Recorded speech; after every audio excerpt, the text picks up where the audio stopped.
Hi மக்களே, என் அன்பார்ந்த உறவுகள் அனைவருக்கும் வணக்கம். இப்போ நான் கையில் என்ன வச்சுருக்கேன்னா கடலை வச்சுருக்கேன். நான் பாருங்கள், கடலை வச்சுருக்கேன். இந்த கடலையை நாங்கள் சின்ன வயசில் எங்கள் காட்டில் கடலை பிடுங்குவோம். இது 3 கொட்டைக்கடலை. இதுதான் அதிகமாக கிராமத்துகளில் காட்டுகளில் விதைச்சி வெட்டி எடுக்கிற கடலை இது. சரிங்களா? இது நாங்கள் என்ன செய்வோன்னா, சின்ன பிள்ளையில கடலையை பறிச்சுட்டு அந்த கடலையை இப்படி குத்தி விளாடுவோம். இப்படி காதில் போட்டு விளாடுவோம்.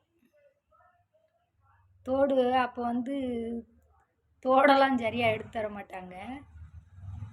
இந்த மாதிரி காதில் போட்டு நாங்கள் விளாடுவோம். அந்த ஞாபகம்லாம் யார் யாருக்கு இருக்குன்னு கமெண்ட் பண்ணுங்கள். சரிங்களா? பாய்.